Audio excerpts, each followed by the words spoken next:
رانا صاحب آپ کو کیا لگتا ہے حکمت عملی میں فرق ہے؟ خان صاحب پہلے بات کرنا چاہ رہے تھے، وہاں اب بات نہیں ہو پا رہی، لیکن علیمہ خان صاحبہ کہہ رہی ہیں کہ بھئی نیوٹرل ہو جائیں، یہی پیغام ہے۔ تو کیا ہو کیا رہا ہے اصل میں؟ کوئی اندر کی خبر سنائیں۔ اصل میں نا بات یہ ہے کہ فوج نے تو اب میں اور آپ کیا اندر کی، کل خبر آ گئی نا، جب سوال ہوا، ممتاز بھٹی نے سوال کیا اور انہوں نے جواب دیا کہ ہماری پوزیشن وہ 7 مئی والی ہے کہ آپ معافی مانگیں، جسے صدق کے دل سے قبول کیا جائے گا تو آپ سیاسی جماعتوں سے گفتگو کریں گے اور جا کے وہاں کر لیں۔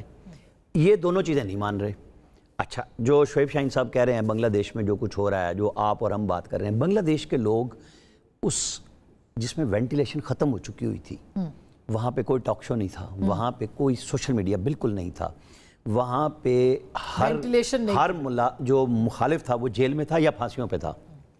ایک جبر کے ماحول کو کہاں تک لے کے آئے آپ؟ یہاں یہ 3-3.5 سال پہلے آپ کے اپنے ہاتھوں سے یہ کچھ ہو رہا تھا۔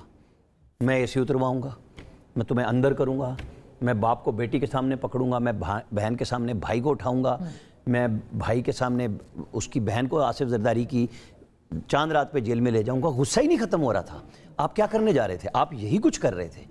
آپ اب جیل میں بیٹھ کے کچھ تو سوچیں کہ آپ ایک سانس میں کہتے ہیں، دوسرے سانس میں آپ کے لوگ تڑی لگاتے ہیں کھڑے ہو کے سوابی میں، ٹھیک ہے، آپ کر لیں۔ آپ نے پہلے کی تھی جس کو اب بغاوت کہا جاتا ہے۔ بنگلہ دیش میں اس سے کہا جاتا ہے انقلاب جو کامیاب ہو گیا۔ آپ بغاوت کر چکے، آپ ناکام ہوئے، آپ پھر کر کے دیکھ لیں۔ اگلے تیار بیٹھے ہیں۔ پچھلی دفعہ آپ چاہ رہے تھے کہ گولیاں فوج چلائے تو انہوں نے نہیں چلائیں، انہوں نے ہر ظلم اپنے ادارے پہ اور لوگوں پہ سہ لیا، لیکن پاکستانیوں پہ انہوں نے گولیاں نہیں چلائیں۔ اب آپ کو یہ چانس نہیں ملنے والا۔ لیکن اب اڈیالہ آنے کی جو دھمکی دے رہے ہیں، یہ دھمکی کب سے دے رہے ہیں؟ یہ جلسہ وہاں کرنے کی ضرورت ہی نہیں تھی۔ پھر آپ اگر انارکی پھیلانا چاہ رہے ہیں تو پھر آپ اسلام آباد میں کہیں کہ جی آجو، اجازت نہیں مل رہی نا۔ یہ بغاوت جو ہوتی ہے اجازت سے ہوتی ہے؟ مطلب مجھے تو نہیں سمجھ آتی۔ کیا بنگلہ دیش کے طلبہ نے جو انقلاب لائے وہ گولیاں انہوں نے سینوں پہ کھائیں تو وہ پوچھ کے کھائیں کہ جناب ہمیں اجازت دے دیں، ہائی کورٹ اسلام آباد دے دیں، ہمیں یہاں نہیں وہاں دے دیں؟ یہ نہیں ہوتا۔ سیاسی جماعتیں پھر قوت دکھاتی ہیں، پھر دکھائیں آپ۔ اگر آپ چاہتے ہیں ایک سانس میں کہ پاکستان کے اداروں کی میں عزت کرتا ہوں، میں فوج کی عزت کرتا ہوں، تو پھر بات چیت کے لیے آپ کو پارلیمنٹ سے بہتر آپشن نہیں ہے کوئی بھی۔ لیکن ابھی وہ کہہ رہے ہیں نا، کل بھی خان صاحب نے کہا ہے کہ، اور آج ان کی بہن نے بھی کہا ہے، علیمہ خان صاحبہ نے، کہ سیاسی لوگوں سے لیکن یہ اس طرح سے نیوٹرل ہو جائے، عدم مداخلت ہو جائے تو پھر بات سیاسی لوگوں سے ہی ہوگی نا۔ نہیں، وہ کہتے ہیں محمود خان اچکزئی وہ صاحب 3 مطالبات تھے۔ پہلے دن تو تھے کہ محمود اچکزئی کو میں نے فوج سے گفتگو کے لیے کہہ دیا، محمود اچکزئی نے کہا نہیں میں نہیں کر رہا، میں تو سیاسی جماعتوں سے، انہوں نے کہا، ٹھیک ہے۔ اس کے بعد عمران خان صاحب نے بات بدلی کہ میں نے یہ کہا ہی نہیں تھا۔ اب وہ رپورٹر کیا کریں جن کے سامنے یہ بات کہی تھی؟ انہوں نے کہا جی میں نے نہیں کہی۔ کہ جی آپ نے کہا تھا؟ انہوں نے کہا جی میں نے کہی ہے۔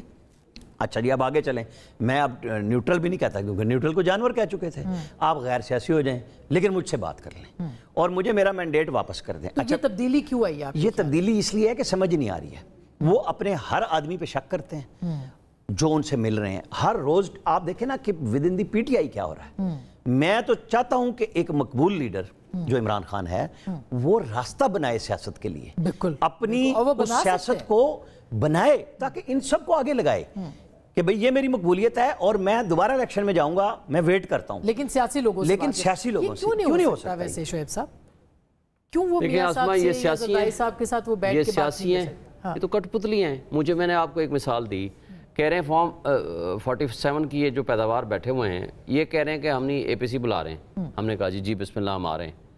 جو 3 دن کے اندر بدل جائیں، جن کا نہ زبان ہے نہ جن کی کوئی ٹرسٹ ہے، جو جا کر کے کٹ پتلیوں کی طرح وہاں جا کر کے وہ باتیں کرنا شروع کر دیں جو نہ ان کے ڈپٹی پرائم منسٹر کو پتہ ہے، نہ ان کے کسی اتحادی کو پتہ ہے، نہ کیبنٹ نے آج تک ڈیسیژن کیا۔ کدھر گیا پھر؟ لگائیں نا پابندی۔ ہم نے تو ان کو کہا تھا لگائیں، کیوں نہیں لگائی؟ بات یہ تھی کہ انہوں نے ماحول خراب کرنا تھا۔ پی ٹی آئی پہ وہ تو پیپلز پارٹی نے ماحول خراب، دیکھیں ماحول خراب کرنا تھا ان کا مقصد، یہ تھا۔ یہ انہوں نے کبھی بھی بات نہیں کرنی۔ اچھا بات کرنے کے لیے یہ طریقہ کار ہوتے ہیں جو انہوں نے کیا۔ آپ مجھے بتائیں، جماعت اسلامی بیٹھی ہوئی ہے، نہیں لیکن جو عمران خان صاحب کہتے رہے اور آرمی چیف کو ڈائریکٹلی کہتے رہے، اس کے بعد مجھے بتائیں کہ کیسے بات چیت کا ماحول تو ادھر سے بھی بن رہا ہے۔ گزارش یہ ہے، میں آپ کو گزارش کرتا ہوں، جماعت اسلامی کے دھرنے میں شریک ہوا آن دی ڈائریکٹرز آف عمران خان کے کہنے پہ۔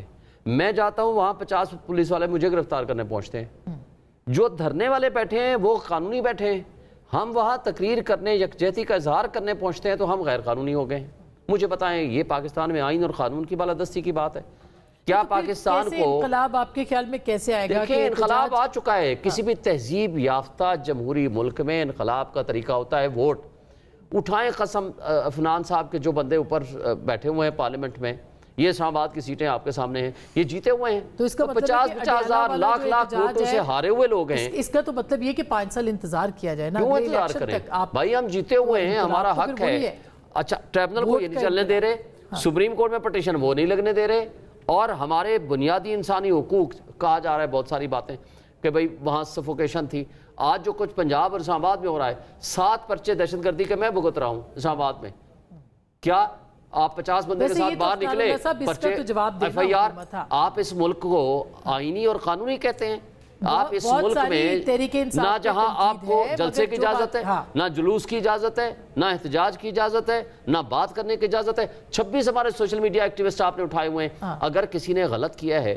آپ اس کو قانون میں پیش کرو اچھا رؤوف حسن کو دیکھیں ابھی جی میں وہی پوچھ رہی ہوں جماعت اسلامی کو دھرنے کی اجازت ہے تو ان کو کیوں دھرنے کی اجازت نہیں ملتی نہیں تقریر کرنے کی اجازت نہیں ہے 50 بندے سے باہر نکلنے کی اجازت نہیں ہے پرچے کریں جو برداشت کر رہے ہیں جو جماعت 9 مئی کا حملہ کرے پورے ملک میں انسٹالیشنز کے اوپر اور اس کے بعد کہ ہم نے نہیں کیا بلکہ جن کے اوپر حملہ ہوا ہے انہوں نے خود کروایا ہے اس کو پھر آپ اگر دیکھیں نا اس کی ہر کسی کی اپنی ہسٹری ہے جب آپ ہر چیز کے اندر جھوٹ بولیں ہر چیز کے اندر 2 نمبری ہر چیز میں یو ٹرن کریں گے تو پھر آپ کی بات کا کون اعتبار کرے گا اور پھر آپ انٹینشنلی پاکستان کو ڈی اسٹیبلائز کر رہے ہیں آپ کو کوئی پرواہ نہیں ہے کہ ملک کا بیڑا غرق ہوتا رہے آپ کو کوئی مجھے بتائیں یہ جو ساری باتیں کہی ہیں شعیب صاحب نے یہ عمران خان نے شروع کی ہیں 2018 میں آ کے سارے کارنامے ہم نے تو ان کو 2013 سے 18 ان کی حکومت گرا سکتے تھے نہیں گرائی پختونخوا کے اندر ہم نے کوشش کی میاں نواز صاحب گئے بنی گالا کہ اس بات چیت سے ہم ملک کو آگے لے کے چلتے ہیں مگر ایک بندہ جو امپائر کی انگلی